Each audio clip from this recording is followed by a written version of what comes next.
Hey everyone, Stephanie here from the Baking Journal. Today we are making gin and tonic cupcakes, and I have a special surprise for everyone. I have a friend who knows all there is to know about gin. So stick around and let's make some cupcakes.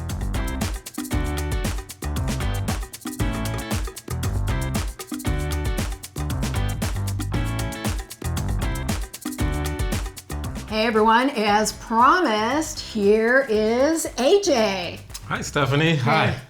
I am what I consider myself is a gin-intellectual. So I actually pride myself on knowing a lot about gin. I've traveled all over the world, Asia, Europe, South America, and brought back gins to my collection.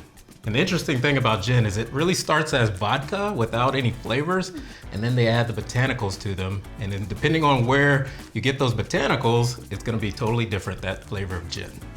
Very cool. So AJ is gonna hang out while I get the glaze and the icing started, but he's coming back to make cupcakes with us, so stick around. This gin syrup glaze really adds to the deliciousness of these cupcakes.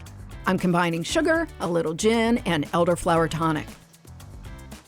Bring the mixture to a boil and simmer it until it thickens. It should take about 5 minutes. Set that aside to cool, and we are onto our icing. Beat room temperature butter until creamy, and then add confectioner's sugar in batches so you don't get sugar all over yourself and the kitchen. Trust me, I speak from experience. Add salt, vanilla, a little freshly squeezed lime juice, and elderflower liqueur. What fabulous flavors! Beat it all together until well combined, and don't forget to scrape down the sides of the bowl. You just want to mix it long enough to get it nice and creamy, and I think we have it. So our glaze is finished and our icing is ready. Now we're going to bring AJ back on, and we're going to bake us up some gin and tonic cupcakes. So I just have to say that I am so excited to have AJ here to help me. And as you can see, we have matching aprons here just because this is a special thing for me. So AJ, here you go. This is all-purpose flour that we're just going to put together with our baking powder and salt. So dump that in. Baking powder and salt. All at once, yep. And whisk that around. All right, I think we're good. All right. Thank you. Next up, we're gonna cream our butter with sugar. So we have 1 cup of butter going in. Thank you. And our granulated sugar all goes in. All right. Okay. Excellent. So now we lower that mixer and start it out on low just so we don't get sugar all over the place. Okay. And we're just going to cream that together, yes, and slowly increase until the butter gets light and fluffy looking. Okay, AJ, I think that's looking good. All right. Okay, this looks very soft. And fluffy. Yes. So I just learned that AJ has another skill that I'm really excited about, and that's cracking eggs, which is what he is going to do next. That's right. I'm going to show you a little something today, Stephanie. All right, awesome, yeah. Okay. All right, so here, we'll just grab this for you, and away you go. So sweet. So you want to go ahead and mix it in, okay. Yep. The last one, let me try. Well, all right, let me see. Next so up. You gotta get a good crack. Okay. Enough to like split it almost all the way through. All right. And then you just pry. Pry, okay. All right, now watch me get shells in there. But go ahead, let's All right, I think it's all right, up to I'm gonna try. Here we go, guys. This could be a total disaster. All right, okay, we're gonna do this. Got it. And then we're going to pry. Great job. Awesome. Awesome. All right. That was a first. Okay. Beginner's luck. Very good. Exactly. Exactly. Okay, so we're going to scrape down again. Okay. Lime zest and vanilla to our batter. And if you guys could smell it, the lime zest alone smells wonderful. It's a great mix between the two smells, the lime and the vanilla. And when we add the gin, woohoo.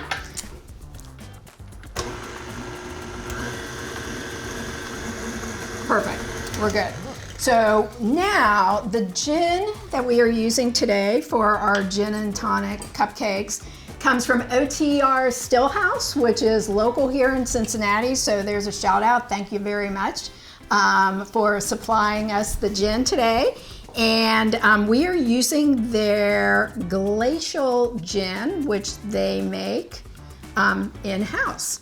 So I want AJ to tell us a little bit about what this particular flavor profile is, so we can look for it when we try our cupcakes. I like to smell what it smells like first. Okay. To get a little idea of what those botanicals are gonna be. Okay. And so the first thing everybody who tastes gin is gonna smell is that pine, and that's the juniper botanical, which is the major flavor in gin. And that'll be the first note that you get. And then in the middle, you'll start to get some of those additional botanicals, and that's like the heart of the taste. And so this one actually has more floral flavors to it. And just a hint of that citrus. So they describe this as clean. So what is that, I mean, kind of clean description? Well, as you would probably agree, all good food starts with the best ingredients. Same thing with gin. You have to, if you want a good gin, you have to start with the best ingredients. And so this one, they get it from glacial water. Okay. So the water actually has come from these glaciers that have been sitting there for long periods of time, and then it kind of filters down into these aquifers, and then it gives us this high quality water that it starts from. And actually, you don't taste a lot of impurities when you're drinking this gin, which is very cool. Very, very, very good clean gin. All right, awesome. All right, so a little bit of citrus, that little bit of pine that you get in the very beginning, or the juniper. But I think it really will be the perfect gin for our cupcakes. So let's keep going. All right, awesome. Thank you. Here, I'll leave that over there if you want to like take a little bit more later. All right, so now to our cupcakes. We're just adding these all at once. So we have milk, and we have 4 tablespoons of our gin. We have 3 tablespoons of tonic. And let's get this mixing, but I want you to talk to us a little bit about tonic too. Well, yes. And then we have lime juice. These are like the key to a gin and tonic. Yeah. Okay, so let's mix it up. Just get that all incorporated. Nice. Okay. Now we're just gonna add half right now of our flour mixture, and if you want, I think this is about half. Awesome. There we go. Okay, we're just gonna get it so that it's mixed in. Nothing too over the top. Looks like all our flour is gone. Looks good. Yeah, I think so. Okay, all right, awesome. Let's take it all off, and then we're gonna hand mix the rest of it in. Okay. I'll go ahead and hand mix this in, but talk to us a little bit about tonic and the different tonics. So tonic, it's, I like gin, but I almost love tonic even more. Ooh, all right. Tell me why. It has a very political history behind it. It's the first reputable source that we have to treat malaria, which is, Oh, and that's the quinine, exactly, isn't it? Exactly. But the medical community was still skeptical of it, and they were using ancient techniques that the Greeks and the Romans were using, such as bleeding people, worried about the bad humors. Ugh. And so it took a long time for them to actually believe in tonic. And so that whole story of how we, started to accept tonic, it took a while. But once we accepted tonic, then the English soldiers and explorers would take some tonic as well as gin, which they all had a quotient of gin on the ships. Did they? Yeah. And they also discovered around the same time frame, which is in the 1700s, that lime could prevent a diagnosis of scurvy.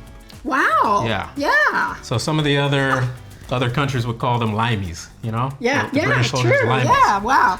And so they actually started these techniques of mixing the quinine with some of the lemon juice. And then also when they got to those countries, they would take some of the local cane sugar and mix it into their drinks. And that's really how we got the gin and tonic. I love it. Yeah. That is awesome. Well, I know lately I've been discovering different tonics.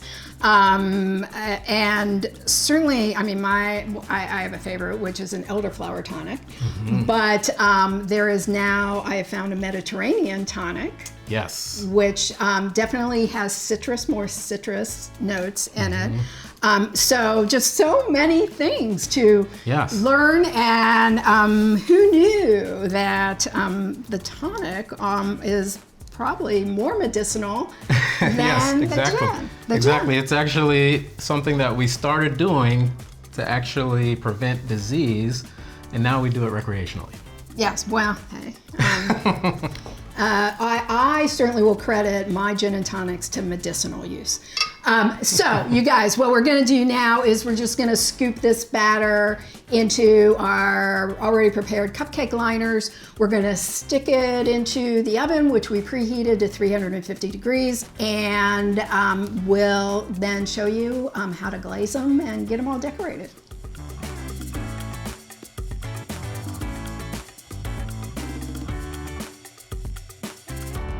So our cupcakes have baked for about 18 minutes or so, and now we need to glaze them. So AJ, there's a toothpick, just start poking holes in them. We put holes in so it allows the glaze to go down into the warm cupcake. So we get all of that super delicious gin and tonic and sugar glaze throughout the cupcake. As you glaze them, we're going to do a little production line here. These are cool enough for us that it'll be fine to put our icing on. So I'm just gonna go ahead and ice them up. So now, here we go, here's our iced, and now we're gonna see how artistic AJ is. What we have here, this is gin infused fudge that a friend of mine brought back from Scotland. I just softened it up, rolled it out, and made it into little decorative flowers. And then these are just little fondant leaves. So what we're going to do is place a flower and a leaf on each cupcake. And then AJ here is going to put some finishing touches. So just grab a flower. Okay. And I'm placing it in the center. Just push down. Just push down gently. Yep, there you go. And then take a leaf. Because I always think, I mean, this looks darling as it is, but when you add a little touch of leafy green, it just gives it a little extra kind of elegance to it, I think. I like it. You know, Scotland, they make some of the best gin. Yes. And so they've had a lot of practice, and they've gotten the distilling techniques down. So again, it's going to be a clean tasting gin. And then they've had years of experimenting with the different botanicals. And so they have this process down. So in your collection, how many Scottish gins do you have? I would say there's probably at least 5. And again, each one is going to be different. Sure. A different flavor. Sure. I'm going to try and recover this one there. Give me a flavor profile of one of them. So one actually is known for having about 20 something different botanicals.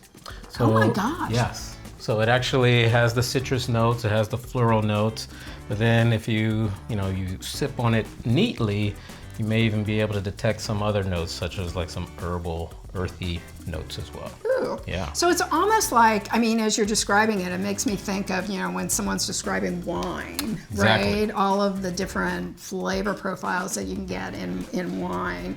And you have to actually, if you're trying to describe what you're tasting, you have to be good at the memory. So it's basically what you think. So we're giving AJ the honor of the crowning jewel here, which if you guys have seen stuff that I've done before, I love putting these little, they're just glittery rice paper zhushies to anything I make. Here are our finished cupcakes. And now we're going to give them a taste. AJ, you ready? I'm We're ready. gonna taste. Can't wait. All right. Here we go. I'm definitely tasting like a citrusy lime. AJ, can you taste the gin, or can you taste the components of the gin? I'm tasting a lot of the citrus too. And there's some floral notes in this one as well. Yeah. Lovely. The cake is really a great texture, and then the syrup added to it just gives it a nice element of sweet and citrus with the creamy, buttery icing. Cheers. Thank you for joining. It was my pleasure. Baking with me. I love it. It really helps the channel if you subscribe. And if you've enjoyed this video, give me a like. And then AJ? And also, if you're interested in any gin and tonic cocktails, check out Gintellectuals and subscribe as well. Thanks again. We'll see you soon on another episode of the Baking Journal.